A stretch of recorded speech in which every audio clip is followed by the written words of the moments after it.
Chapter 4. The original cello case, Sophie's life raft, was kept at the foot of her bed. For her 11th birthday, Charles sanded away the mildew and brought some paint. "What colour?" he asked. "Red. Red is the opposite of sea colours." It was difficult for Sophie to love the sea. Charles painted the cello case the brightest red he could find and set a lock on it. She stacked her precious things inside and midnight snacks. She opened it only as a treat, or if she had one of her dark sea nightmares. If Sophie had known how important the cello case would prove to be, she would probably have not stored honey in it, which always managed to leak. But she did not know. It was impossible. Charles always said to know everything.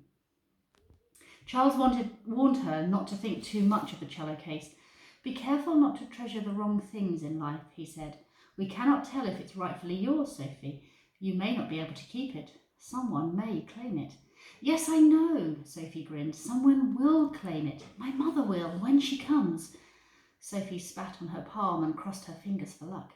It was a reflex. She spat and crossed them 100 times each night. "The case may not have belonged to your mother. It might have been snatched up by her as the ship went down.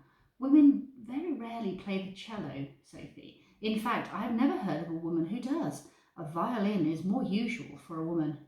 "No," said Sophie, "it was a cello. I know it was. I remember her fingers on the bow."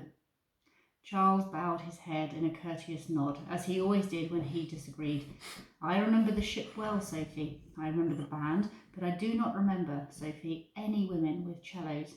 "But I do." "Sophie, no. The band was made up of men with moustaches and greased hair. I remember, Charles. I do." "I know." Charles's face was too sad to look at. Sophie scowled at her ankles instead. "But, dear heart, you were a baby."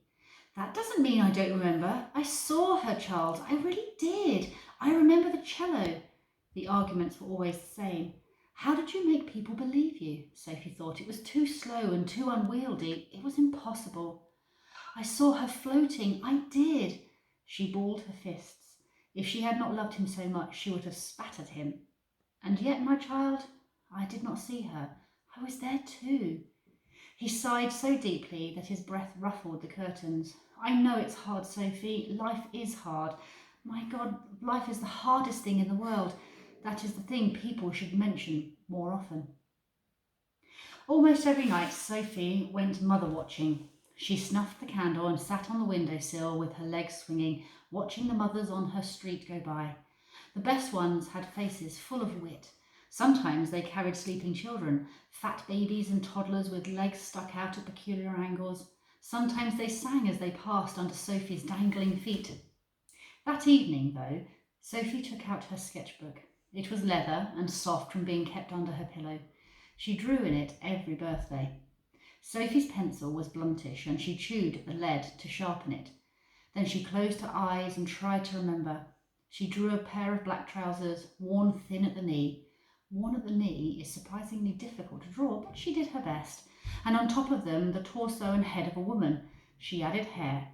She had no coloured pencils, but she bit at a hangnail and used little blood to paint it red. Then, with her pencil over her face, Sophie hesitated. "Oh," she whispered, and then, "think," and then, "please." But she could remember only a blur. At last Sophie drew a tree blowing in the wind and then drew hair blowing across her face. Mothers are a thing you need, like air, she thought, and water. Even paper mothers were better than nothing, even imaginary ones.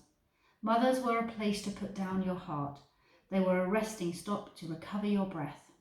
Under her picture, Sophie wrote, "My mother." Her finger was still bleeding and she drew a little flower behind the woman's ear and coloured it red. Every night before she went to sleep, Sophie told herself stories in her head in which her mother returned to her. They were long and difficult to recall in the morning, but they ended in dancing. When she remembered her mother, she always remembered dancing. Chapter 5 is next.